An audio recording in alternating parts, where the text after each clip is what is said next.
बिस्मिल्लाहिर्रहमानिर्रहीम। My name is Faiz Akhtar from C school. Dear students, last time हमने पढ़ा था मियोसिस और उसकी 2 टाइप्स के बारे में हमने डिस्कस किया था, मियोसिस फर्स्ट के बारे में।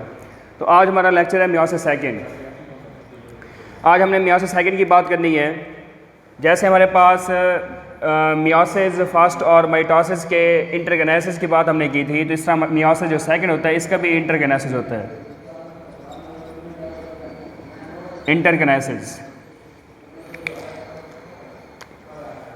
इंटरगेनेसिस इसमें होता क्या है, इसमें कि जो हैप्लॉइड सेल्स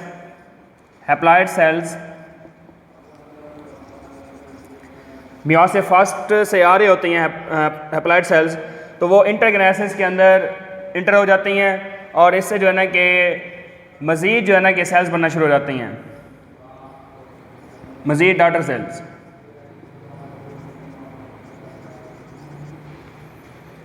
मतलब कि हमारे पास जो है ना कि जो मदर सेल था, मदर सेल जिसमें मेल और फीमेल की बात हमने की थी, और मेल के जो है ना कि स्पर्म प्रोड्यूस होते हैं और फीमेल के जो है एग्स प्रोड्यूस होती हैं, तो ये जो है ना कि गेमीट्स हैं। उसके बाद जो है ना कि फिर जो है ना कि डिप्लॉइड सेल के हैप्लॉइड सेल बने होते हैं। मियोसिस फर्स्ट में हैप्लॉइड सेल 2 बन रही होती हैं, उसके बाद जो है ना कि जो मियोसिस सेकंड है उसमें हैप्लॉइड सेल 4 बन रही होती हैं। और ये वो फेज़ है जिसमें G1 फेज़ और G2 फेज़ आता है। इसमें S फेज़ जो है ये मतलब S फेज़ इसमें नहीं होता। इसमें S फेज़ नहीं होता, मतलब इसमें क्रोमोसोम की डुप्लीकेशन जो है ये नहीं होती। No duplication of chromosome.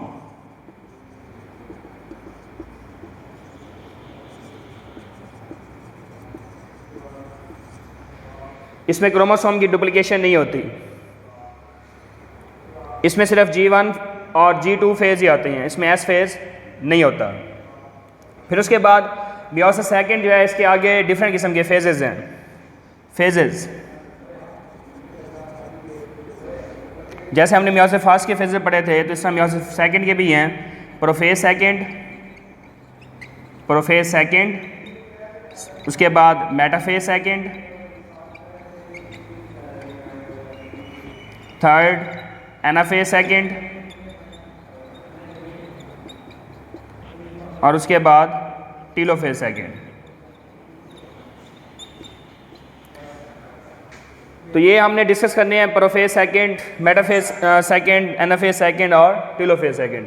ये जो मियोसिस सेकंड है ये माइटोसिस की तरह होती है, माइटोसिस की तरह। सबसे पहले हमारे पास है प्रोफेज सेकंड। प्रोफेज सेकंड जैसे हमने माइटोसिस पे बात की थी कि सेल ये इसका न्यूक्लियस, उसके बाद उसकी जो मेम्ब्रेन होती है जिसको हम न्यूक्लियर एनवेलप का नाम देते हैं, और उसके अंदर ये जेनेटिक मटेरियल जिसको हमने नाम देना है क्रोमेटिन। इसमें क्या होगा, इसमें कंडेंसेशन ऑफ क्रोमेटिन होगी।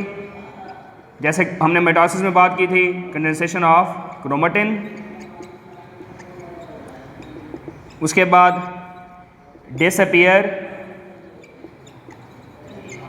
न्यूक्लियस और न्यूक्लियर एनवेलप। इसमें न्यूक्लियस और न्यूक्लियर एनवेलप होगी, ये क्या हो जाएगी, डिसअपीयर हो जाएगी, गायब हो जाएगी। और उसके बाद ये हमारे पास क्या थे, सेंट्रियोल। इसमें सेंट्रियोल की फॉर्मेशन होती है, फॉर्मेशन ऑफ सेंट्रियोल। क्रोमेटिन जब इसकी कंडेंसेशन होगी तो इस कंडेंसेशन ऑफ क्रोमेटिन से क्या पैदा हो जाएंगे, क्रोमोसोम्स। इसमें क्रोमोसोम्स प्रोड्यूस हो जाएंगे। न्यूक्लियस और न्यूक्लियर गायब हो जाएगी, डिसअपीयर हो जाएगी। उसके बाद सेंट्रियोल जो है उसकी फॉर्मेशन होगी। ये हमारे पास क्या है, प्रोफेज सेकंड। उसके बाद हमारे पास है मेटाफेज सेकंड। अब हमने इसकी बात करनी है, मेटाफेज सेकंड। ये भी माइटोसिस की तरह, जिसमें सेंट्रियोल से क्या आती हैं, स्पिंडल फाइबर्स। सेंट्रियोल से स्पिंडल फाइबर्स आती हैं, जिसमें हमने बात की थी माइटोसिस के अंदर कि कैनेटोकोर फाइबर्स और नॉन कैनेटोकोर फाइबर्स। तो जो क्रोमोसोम के कैनेटोकोर प्रोटीन के साथ जुड़ जाते हैं फाइबर्स, उनको हम नाम देते हैं कैनेटोकोर फाइबर्स। और जो नहीं जोड़ते उसको हम नाम देते हैं non genetic fibres. Prophase second के दौरान जो क्रोमोसोम की फॉर्मेशन होती है तो वो स्पिंडल फाइबर्स के ऊपर आके अटैच रहते हैं, मेटाफेज में आके ये क्या बनाते हैं, दरमियान में आ जाते हैं और फिर उसके बाद ये एक प्लेट फॉर्म कर रहे होते हैं जिसको हम नाम देते हैं मेटाफेज प्लेट। इसको हम मेटाफेज प्लेट का नाम भी देते हैं या फिर इसको हम कह सकते हैं इक्वेटोरियल प्लेट। इसको हम इक्वेटोरियल प्लेट भी कह सकते हैं, जिसमें स्पिंडल फाइबर्स बनने हैं। स्पिंडल फाइबर्स क्रोमोसोम की किनेटिक्स के साथ अटैच होंगे और वो क्रोमोसोम बिल्कुल सेंटर में आना शुरू हो जाएंगे, सेल के इक्वेटर में आके जमा हो जाएंगे। ये था हमारे पास मेटाफेज सेकेंड। थर्ड है हमारे पास एनाफेज सेकेंड। एनाफेज सेकेंड में क्या होगा, इसमें सेंट्रियोल की तरफ से फोर्स प्रोड्यूस होगी, ये सेंट्रियोल और इनकी तरफ से क्या पैदा होगी, फोर्स। वो फोर्स क्या करेगी, क्रोमोसोम का जो सेंट्रोमियर होगा उस सेंट्रोमियर को क्या कर देगी, तोड़ देगी। जब ये क्रोमोसोम का सेंट्रोमियर टूटेगा तो इसमें हमारे पास क्या बन जाएंगे, क्रोमेटिड्स। ये क्रोमेटिड्स हैं, सिस्टर क्रोमेटिड्स बनते हैं। इसमें क्रोमेटिड्स की फॉर्मेशन, फिर उसके बाद जो है ना कि ये दोनों क्या करते हैं, अपोजिट पोल्स पर आ जाते हैं। अपोजिट पोल्स, जो सेंट्रोमियर टूटेगा, सेंट्रोमियर टूटने के बाद क्रोमेटिड्स की सेपरेशन होगी और ये क्रोमेटिड्स जो सेपरेट हो रहे होंगे ये क्या हो जाएंगे, अपोजिट पोल्स की तरफ आ जाएंगे। ब्रेकडाउन ऑफ सेंट्रोमियर, इसमें क्या होगी, सेंट्रोमियर की ब्रेकडाउन। उसके बाद हमारे पास जो लास्ट फेज है मियोसिस सेकंड का, जो लास्ट फेज है उसको हम नाम देते हैं टीलोफेज सेकंड। टीलोफेज सेकंड, इसको हम रिवर्स ऑफ प्रोफेज सेकंड भी नाम दे सकती हैं, रिवर्स ऑफ प्रोफेज सेकंड। ये प्रोफेज सेकंड का रिवर्स है, जिसमें क्या हो रहा था प्रोफेज के अंदर कि न्यूक्लियस और न्यूक्लियर एनवेलप डिसअपियर हो रही थी। उसके बाद जो है ना कि जो क्रोमेटिन थे उसकी कंडेंसेशन हुई, क्रोमोसोम बन रहे थे, लेकिन ये इसका उलट प्रोसेस होगा। इसमें क्या होगा कि दोबारा जो है न्यूक्लियस आ जाएगा, उसकी न्यूक्लियर एनवेलप आ जाएगी, उसके बाद यहाँ पर सेंट्रियोल जो होंगे वो गैप होना शुरू हो जाएंगे और उसके बाद जो क्रोमोसोम होंगे, क्रोमोसोम क्या हो जाएंगे, अनफोल्डिंग ऑफ क्रोमोसोम्स। इसमें क्रोमोसोम्स की क्या हो जाएगी, अनफोल्डिंग। क्रोमोसोम खोल जाएंगे तो दोबारा क्या बन जाएंगे यहाँ पर, क्रोमेटिन। इस तरह जो है ना कि अगर जो है ना कि अगर हम बात करें मियोसिस सेकंड के साइटोकिनेसिस की, ये तो था हमारे पास न्यूक्लियस की डिवीजन हो रही थी। अगर हम इसकी साइटोकिनेसिस की बात करें तो उसमें हमारे पास क्या होगी, इसकी डिवीजन होगी division of cytoplasm, cytokinesis, cytokinesis, division of cytoplasm. इसमें एनिमल और प्लांट जो सेल होते हैं उसमें साइटोकिनेसिस किसकी बेस पे होती है। अगर हम एनिमल की बात करें तो यहाँ पर क्लीवेज का पॉइंट आएगा, क्लीवेज। अगर हम प्लांट की बात करें तो इसमें हमारे पास क्या बन जाती है, फ्रैगमोप्लास्ट, फ्रैगमोप्लास्ट, इसमें फ्रैगमोप्लास्ट बन जाती है। और मियोसिस सेकंड के दौरान क्या होगे कि हमारे पास जो है ना कि जो मियोसिस फर्स्ट से 2 सेल आ रहे होंगे उनकी मजीद डिवीजन होगी, उसकी मजीद डिवीजन होगी जब, तो उससे 4 सेल बन जाएंगे हमारे पास। अगर हम इसे ना शो कर लें, हमारे पास एक सेल, इस एक सेल की डिवीजन, इससे 2 हैप्लॉइड सेल्स, ये हमारे पास क्या होंगे, डिप्लॉइड, और उसके बाद ये हमारे पास क्या होगा, हैप्लॉइड सेल, और ये मियोसिस फर्स्ट कह लें इसको, मियोसिस फर्स्ट। फिर उसके बाद इनकी मजीद डिवीजन होगी, ये 2 सेल हर सेल से, और ये हमारे पास भी क्या होंगे, हैप्लॉइड सेल। इसको हम नाम देंगे मियोसिस सेकंड। ये हमारे पास है मियोसिस सेकंड। मियोसिस फर्स्ट में 2 सेल बनते हैं और मियोसिस सेकंड में हमारे पास मजीद जो है ना कि उन सेल्स की डिवीजन होती है, तो हमारे पास 4 डॉटर सेल बनते हैं। मतलब है कि मियोसिस जो एक कंप्लीट होती है, मियोसिस, इस एक मियोसिस के अंदर हमारे पास एक सेल 4 हिस्सों में डिवाइड हो जाता है। जैसे हमने माइटोसिस में बात की थी कि एक सेल 2 हिस्सों में डिवाइड होता है, लेकिन मियोसिस में एक सेल 4 हिस्सों में डिवाइड होता है। मतलब ऐसे मजीद एक सेल से मजीद 4 सेल बन सकती हैं। उसके बाद हमारा जो नेक्स्ट टॉपिक है उसका हमने नाम देना है सिग्निफिकेंस, सिग्निफिकेंस ऑफ मियोसिस। अब हमने डिस्कस करना है सिग्निफिकेंस ऑफ मियोसिस। मियोसिस की सिग्निफिकेंस क्या है कि जो हम मियोसिस पढ़ रहे हैं इसकी क्या अहमियत है। इसकी सिग्निफिकेंस, एक बायोलॉजिस्ट था जिसका नाम था ऑगस्ट वेज़मैन। ऑगस्ट वेज़मैन ने 1890 के अंदर इसकी सिग्निफिकेंस डिस्क्राइब की। तो इस ऑगस्ट वेज़मैन में क्या कहा था कि जो मियोसिस होती है, मियोसिस में एक तो क्रोमोसोम जो होते हैं उनकी जो तादाद होती है उसको मेंटेन रखा जाता है, maintenance of number of chromosome. और सेकंड हमारे पास क्या होगा, वेरिएशंस। हमारे पास वेरिएशंस होंगी कि जो नेक्स्ट जनरेशन बन रही होती है, जनरेशन आफ्टर जनरेशन, उसमें वेरिएशन आती हैं। उसके बाद क्रोमोसोम की तादाद होती है वो क्या रहती है, मेंटेन। तो हमारे पास जो फर्स्ट ऑफ ऑल जो पहला पॉइंट है उसका हमें नाम देना है maintenance of number of chromosomes. Maintenance of number of chromosomes. Chromosome की जो तादाद है वो ऑफ जनरेशन आफ्टर जनरेशन वो क्या होगी, मेंटेन रहती है। वो कैसे मेंटेन रहेगी इसको हमने डिस्कस करना है। अगर हम एनिमल की बात करें, एनिमल, तो इसमें हमारे पास मदर सेल होती हैं जिसको हम नाम देते हैं मेल और फीमेल। हमारे पास एक मेल है और उसके बाद सेकंड हमारे पास वो क्या है, फीमेल। ये एम मेल समझ लें और ये फीमेल। ये क्या करते हैं, मदर सेल गेमीट्स की फॉर्मेशन करती हैं, अपने गेमीट्स बना रही होती हैं। मेल जो है ये गेमीट बनाता है, इसको हमने नाम देना है स्पर्म। और फीमेल जो गेमीट बनाती है उसको हमने नाम देना है एग। और किसके प्रोसेस के ये बना रही होती हैं, मियोसिस के ज़रिए। ये मियोसिस के ज़रिए बनाती हैं।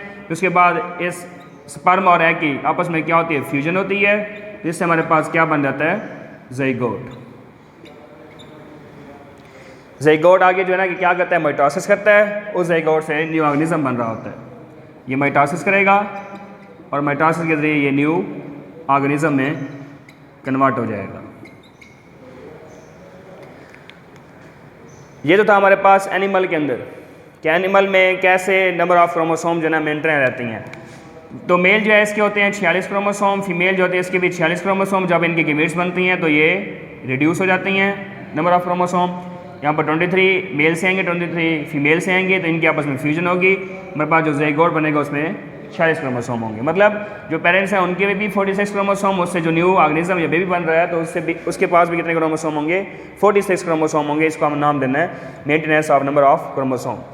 अगर हम बात करें प्लांट की, प्लांट के अंदर कैसे होती है, प्लांट में एक प्रोसेस पैदा होता है जिसको हम नाम देते हैं अल्टरनेशन ऑफ जनरेशन। उसको हम नाम देते हैं अल्टरनेशन ऑफ जनरेशन। मतलब इसमें 2 किस्म की जनरेशन आ रही होती हैं, 2 जनरेशन्स हैं। एक जनरेशन को हम नाम देते हैं स्पोरोफाइट जनरेशन और सेकंड हमारे पास है गैमेटोफाइट जनरेशन। इसमें 2 जनरेशन्स हैं, 2 जनरेशन्स। एक हमारे पास है स्पोरोफाइट जनरेशन, स्पोरोफाइट, और सेकंड हमारे पास है गैमेटोफाइट। ये 2 किस्म की जनरेशन्स हैं, स्पोरोफाइट जनरेशन और गैमेटोफाइट जनरेशन। तो अब हमने बात करनी है स्पोरोफाइट जनरेशन गैमेटोफाइट जनरेशन में कैसे तब्दील होती है, उसके बाद गैमेटोफाइट जनरेशन स्पोरोफाइट जनरेशन में कैसे तब्दील होगी। तो ये हमने डिस्कस करना है। Alternation of generation.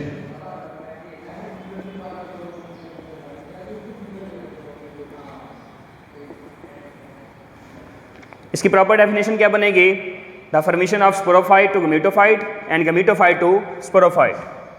The formation of sporophyte to gametophyte and gametophyte to sporophyte, that is called as alternation of generation. ये इसकी proper definition alternation of generation की। तो ये हमारे पास स्पोरोफाइट जनरेशन है। सबसे पहली जनरेशन स्पोरोफाइट जनरेशन, जो कि हमारे पास क्या होती है, डिप्लॉइड। ये मियोसिस करती है, इससे क्या बन जाते हैं, स्पोर्स। स्पोर्स क्या होंगे, हैप्लॉइड। तो ये स्पोरोफाइट क्या करेगी, मियोसिस। फिर उसके बाद स्पोर से नेक्स्ट जनरेशन बन जाएगी जिसको हम नाम देंगे gametophyte generation. Gametophyte generation, gametophyte generation हमारे पास क्या होगी, हैप्लॉइड होगी। ये अपने क्या प्रोड्यूस करेगी, गैमीट्स। एक को हम नाम देंगे मेल गैमीट और दूसरा हमारे पास female gamete. Male gamete sperm और फीमेल गेमीट एग। तो ये जो स्पर्म और जो एग होंगे ये क्या होंगे, हैप्लॉइड होंगे, हैप्लॉइड। फिर उसके बाद इनके आपस में फ्यूजन होगी, जब इनकी फर्टिलाइजेशन कराई जाएगी तो इसे बन जाएगा ज़ाइगोट। ज़ाइगोट हमारे पास क्या होगा, डिप्लॉइड। ज़ाइगोट से दोबारा क्या बन जाएगी, स्पोरोफाइट। तो ये है हमारे पास स्पोरोफाइट से गेमेटोफाइट और गेमेटोफाइट से स्पोरोफाइट। इसको हम नाम देते हैं अल्टरनेशन ऑफ जनरेशन। उसके बाद जो है कि इसका जो तीसरा पॉइंट है, पहला पॉइंट था कि एनिमल के अंदर किस तरह मेंटेन रखनी है क्रोमोसोम की जो तादाद है उसको हम कैसे मेंटेन रख सकती हैं। उसके बाद हमने डिस्कस किया प्लांट को। नेक्स्ट जो हमारा पॉइंट है वो है फंजाई और प्रोटोजोन। फंजाई और प्रोटोजुआ भी कह सकती हैं। फंजाई और प्रोटोजुआ जो हैं ये क्या होती हैं, हैप्लॉइड होती हैं। हैप्लॉइड ये अपने गेमीट्स प्रोड्यूस करेंगे, गेमीट्स प्रोड्यूस करेंगे। उसके बाद जो है कि इन गेमीट्स की क्या होगी, आपस में फ्यूजन होगी, फर्टिलाइजेशन करेंगे, ये गेमीट्स फ्यूजन होगी, उससे क्या बन जाएगा, न्यू ऑर्गेनिज्म। ये जो हैप्लॉइड होंगे ये अपने गेमीट्स प्रोड्यूस कर रहे होंगे, ये किसके जरिए पैदा करेंगे, माइटोसिस के जरिए। उसके बाद जो न्यू ऑर्गेनिज्म बन रहा होगा, मतलब ये कैसे बना कि फ्यूजन हुई स्पर्म और एग की आपस में, तो उसकी फ्यूजन से या फर्टिलाइजेशन से क्या बना, ज़ाइगोट। ज़ाइगोट जो होगा ये हमारे पास क्या होगा, ये किसके ज़रिए होगी ज़ाइगोट की फॉर्मेशन, वो होगी हमारे पास मियोसिस के ज़रिए। मियोसिस के ज़रिए जो है कि ज़ाइगोट से फिर जो न्यू ऑर्गेनिज्म बनेंगे ये क्या होंगे, हैप्लॉइड होंगे। ये था हमारे पास सिग्निफिकेंस ऑफ मियोसिस। तो लास्ट पॉइंट है उसका हम नाम देते हैं एरर्स। Errors in meiosis. हमारे पास 2 किस्म की कंडीशन पाई जाती हैं। एक को हम कहते हैं डिसजंक्शन और सेकंड हमारे पास है नॉन डिसजंक्शन। मियोसिस के अंदर एरर कैसे आती हैं, वो आती हैं एनाफेज के दौरान। एनाफेज हमारे पास एक है फर्स्ट और एक हमारे पास एनाफेज सेकंड। एनाफेज क्योंकि एनाफेज के दौरान ही क्रोमोसोम की सेपरेशन हो रही होती है। एनाफेज फर्स्ट और सेकंड, इसमें भी एनाफेज फर्स्ट और सेकंड। अगर एनाफेज फर्स्ट और सेकंड दौरान जो हमारे पास, अगर हम डिसजंक्शन की बात करें तो डिसजंक्शन जो है इसमें क्या होगी कि जो क्रोमोसोम हमारे पास होंगे अगर इनकी सेपरेशन सही तरीके से हो जाती है, एनाफेज दौरान इनकी सेपरेशन आपस में सही तरीके से हो जाएगी, उसको हम नाम देंगे डिसजंक्शन। अगर जो है ना कि एनाफेज फर्स्ट या सेकंड दौरान क्रोमोसोम की जो सेपरेशन है वो नहीं हो रही, उसको हम नाम देंगे नॉन डिसजंक्शन। इसमें no proper separation of chromosome की सेपरेशन। जैसे हमारे पास ये एनाफेज की डायग्राम बनी हुई है, जिसमें जो है ना कि क्रोमोसोम जो हैं वो आपस में सेपरेट इक्वली हो रहे हैं, जिसको हम नाम देंगे डिसजंक्शन। अगर ये सेपरेशन सही तरीके से ना हो उसको हम नाम देते हैं नॉन डिसजंक्शन। अब कैसे इनकी सेपरेशन आपस में सही तरीके से नहीं होगी, इस तरह एक डायग्राम से शो कर लेते हैं। ये हमारे पास सेंट्रियोल, उसके बाद ये हमारे पास कैनेटोकोर्स, नॉन कैनेटोकोर्स, कैनेटोकोर्स और नॉन कैनेटोकोर्स, कैनेटोकोर नॉन कैनेटोकोर्स और नॉन कैनेटोकोर फाइबर्स। ये हमारे पास ये क्रोमेटिड्स। उसके बाद जो है ना कि ये अगर जो है ना क्रोमोसोम इंसर्शन करें तो इसका एक हिस्सा ये इसके साथ आके अटैच हो जाएगा और ये एक हिस्सा यहाँ पर हमारे पास जो कैनेटोकोर फाइबर्स है एक ये, मतलब इसके जो क्रोमेटिड है जो कि उसकी सेपरेशन होनी थी लेकिन वो सेपरेशन सही तरीके से नहीं हो सकी, तो क्रोमेटिड जो है वो इसके साथ आके अटैच हो जाएगा। इस तरह अटैचमेंट होने की वजह से क्रोमोसोम की तादाद है वो कम या ज़्यादा हो जाती है। लेस और मोर नंबर ऑफ क्रोमोसोम्स, क्रोमोसोम की तादाद जो है वो कम या ज़्यादा हो जाएगी। जैसे हमारे पास जो है ना कि अगर हम ह्यूमन की बात करें, अगर नॉर्मल क्रोमोसोम है, नॉर्मल क्रोमोसोम, तो नॉर्मल क्रोमोसोम इसमें 46 क्रोमोसोम आती हैं। अगर जो है ना कि इनकी सेपरेशन सही तरीके से ना हो, इसको तो हम नाम देंगे कि सेपरेशन अगर सही तरीके से हो रही है वो डिसजंक्शन है। अगर इनकी सेपरेशन सही तरीके से ना हो रही हो, लेस या फिर मोर, वो हम कह सकते हैं जैसे हमारे पास n+1 या फिर n-1। जब इनकी सेपरेशन होगी तो हमारे पास 23 ये आपस में अलग अलग इनकी सेपरेशन होनी चाहिए। लेकिन जो है ना कि जब सेपरेशन सही तरीके से नहीं होगी, एक तरफ हमारे पास बन जाएंगे 24 और एक तरफ हमारे पास बन जाएंगे 22। तो ये n+1 कि अगर हम 23 इसको n शुमार करें, हैप्लॉइड है, इसमें +1 तो ये 24 बन जाएंगे। n-1 अगर इसमें से हम 23 में से एक निकाल दें, ये क्या बन जाएंगे 22। और ये जो होती हैं, ये जो कंडीशन है ये अब नॉर्मल है, ये नॉर्मल नहीं है।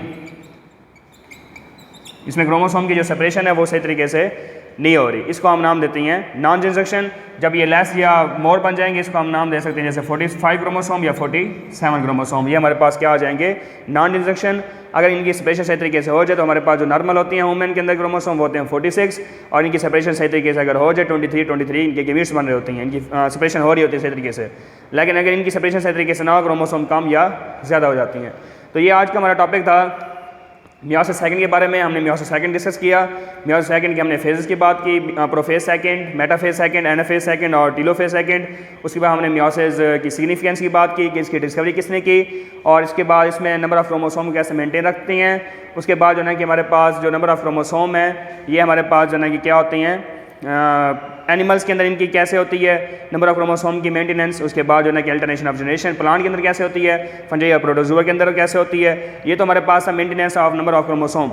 इससे जो है कि जो हमारे पास जो नेक्स्ट हमने पढ़ा वो है हमारे पास वेरिएशंस की वेरिएशंस भी आती हैं कि क्रोमोसोम जो है कि जब उनकी जो है ना कि सेपरेशन सही तरीके से हो रही होती है तो वहाँ पर जो है कि वेरिएशंस आती हैं, जेनेटिक रिकम्बिनेशन आती हैं।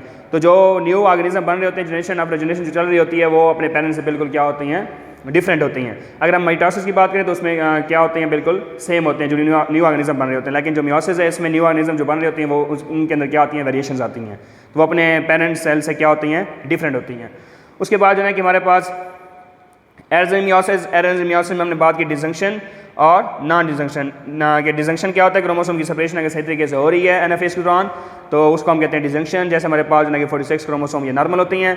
अगर यहाँ पर जो है कि सेपरेशन सही तरीके से ना हो तो हमारे पास क्रोमोसोम कम हो जाती हैं या फिर ज़्यादा हो जाती हैं। तो उसके बाद जो है कि हमारा जो टॉपिक नेक्स्ट होगा वो होगा हमारे पास comparison of mitosis and meiosis. तो ये हमारा टॉपिक था मियोसिस, उसके बाद इसकी सिग्निफिकेंस की बात हमने की। Thank you.